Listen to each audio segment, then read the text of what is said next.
Okay, so as promised, I would show you how I built the gate. It's quite a simple process if you know what you're looking for. So it's like building a picture frame and then filling it in. You want to start with the sides, so create a rectangle. You need wood that isn't too well seasoned, otherwise it will just split. And as I've been going along, a few of the twigs going across have split, and unfortunately my lower bar just split now, so I'll have to replace that.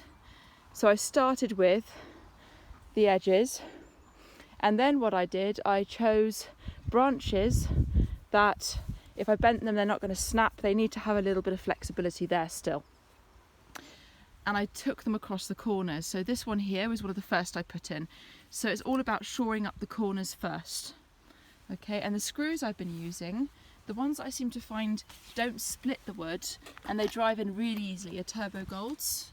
So these are 5x50s, and they're brilliant. I also got up here and realised I'd forgotten the shed keys and all of the stuff I need to shore up these end bits. My little Japanese saw, it's all in the shed. And I'm really tired anyway. Yesterday I was up here from 8:30 and didn't leave until 6:30. So I did a bit too much yesterday, I think.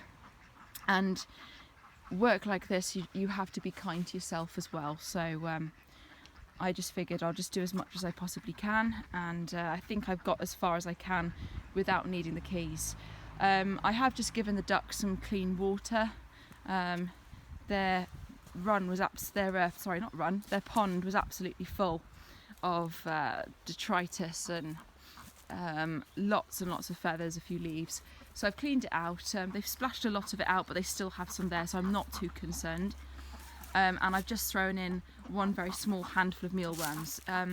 Now, I don't think I ever really explained why you don't give ducks too many.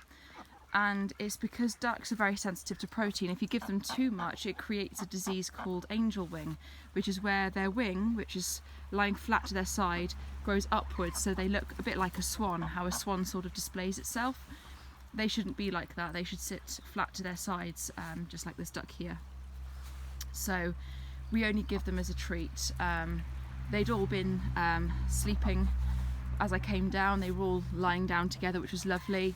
And now they've all got up. They've seen me coming with the fresh water and they thought party time. So I thought I'll put a few mealworms in their pebble tray, and I've put a few out just to keep them all happy. And they're doing fine. I'm really pleased with them. There have been no more escapes, touch wood. And we've sort of been looking into what this duck that did manage to get onto the fence was, and looking at her shape, she's right there. We're wondering if she's partly Muscovy. So Muscovy is quite a wild duck. It's very long, lean, and it can fly. It's normally black and white, and it's got sort of like red skin on its face, so it displays its breeding colours on its face. So she does seem to have the shape. I'm sort of looking at her and getting my eye in, and I don't think she's pure Cherry Valley, because they're meant to be purely white, and she's got a bit of black on her. So I think she might have been crossed with a Muscovy. Anyway, the ducks are becoming a bit of a celebrity, so I'll stop there. But the land is coming along. I'm just absolutely shattered today, and my sore throat's a bit better from yesterday, which is good. I have been keeping up to date with the honey and lemon, and it seems to be doing the trick. So yes, if you are trying to have a go at building a gate in this sort of particular method, you need to make sure that your wood isn't too dry. If it's too dry, it will literally split around the screw and you have to start again. I've taken a few out that have done that, so I'll show you what I mean. I've got a bit here. So this bit here is a bit of willow. It dried a bit too much, and as you can see, when I tried to drive the screw in, it literally just split straight down the middle. That's going to be no use to creating a structurally sound gate, so I removed it. And there are a few bits down here that snapped. I think there's about 2 fractures that have gone right through on my base branch here. So what I'll do, I'll come here on Monday, I'll make sure I've got the shed keys, and I can use my Japanese saw, which is a lot easier to use than one of these long things, and I will get a thicker piece of wood. So this here, it's too thick, it's too heavy. If you put something like that on the bottom of the gate, it's just going to pull the whole gate apart. You want to go for something, so if I just show you, let's just try and find a bit as an example. Right. So you want to go for something that's kind of like that thickness. So that's about, it's just over an inch, so it's just past the knuckle on my thumb. That's a good size, and it's fairly strong as well. I'm finding willow is quite good to use actually. I think that's why I'm having some success with this building project, because willow does bend a little bit, and it is taking a little while to season. So by the time these gates are built, the wood will still continue seasoning and it will shore up a bit even more. I am going to varnish these gates because I've got a lot of edges where it's been cleanly sawn, and I need to basically seal them. I don't want water getting in and then freezing and then pulling my gate apart.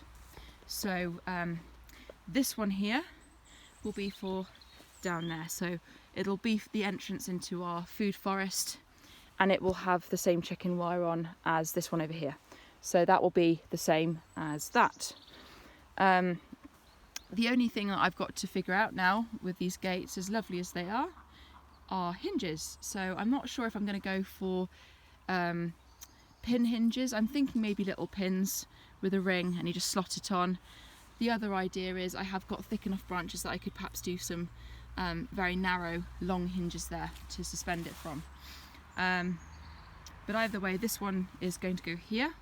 So as you're walking down onto the farm, you go through a gate, there'll be fencing all the way up here and then all the way along, and this whole area this way will be pasture. So it's going to be all grass, this path. I've just dug it out so it's flat.